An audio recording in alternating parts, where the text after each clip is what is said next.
Hello everyone, এই লুকটা তোমাদের মনে আছে তো? এই লুকটা কিন্তু সবাই খুব পছন্দ করেছিলে আর আমারও খুব ভালো লেগেছিলো যে তোমরা এত এত ভালোবাসা দিয়েছিলে। তো এই লুকটার হেয়ারস্টাইল তোমাদের সাথে শেয়ার করব প্রমিস করেছিলাম, অ্যান্ড আমি চলে এসেছি লুকটার হেয়ারস্টাইল নিয়ে। তো হেয়ারস্টাইলটা কিচ্ছু না, পেছনের দিকে পাফ করেছিলাম। তো সেই পাফটা কোন অ্যাঙ্গুলোর ধরে পাফটা করতে হবে, কত ডিগ্রি ওপরে উঠাতে হয়, সেইভাবে সমস্ত কিছু ডিটেলিংয়ে আমাদের ক্লাসে শেখানো হয়। তার জন্য তোমাদের ক্লাস জয়েন করতে হবে।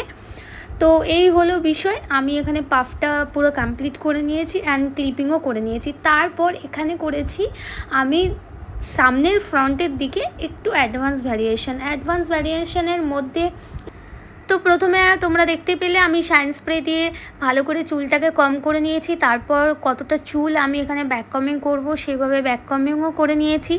এরপর আমি চুলটাকে ব্যাক কমিং করে প্রথমেই ক্লিপিং করছি না, প্রথমে আমি একটা বাম্বু স্টিক দিয়ে ভালো করে চুলটাকে আটকে দেব যাতে আমার লাইন করতে সুবিধা হয়।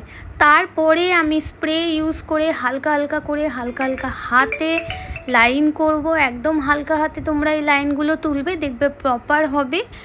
তারপর তোমরা আস্তে আস্তে করে লাইন তুলে সেটাকে হোল্ডিং স্প্রে দিয়ে সেট করে দেবে। আমি 2-3টে লাইন তোমাদের দেখালাম, তারপর আমি অফ ক্যামেরায় করে নিয়েছি। আর এখানে তোমরা ফ্রন্টের দিকে দেখতেই পাচ্ছ কিছু হেয়ার আমি রেখে দিয়েছি, সেই হেয়ারটাকে আমি এন্ডের সময় একদম কার্ল করব বলে।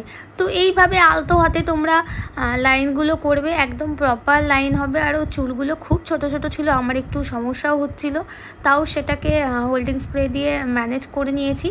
দেন তারপরে পেছনটা এখানে আমি বান করে নিয়েছি একদম সিম্পল ওয়েতে, সবাই পারো তোমরা কম বেশি। তারপর ওই ফ্রন্টের হেয়ার যেটা আমি রেখেছিলাম সেটাকে একটু কার্ল করে দিয়েছি। এই হলো হেয়ারস্টাইলটা। তোমাদের কেমন লাগলো অবশ্যই কমেন্ট করে জানিও।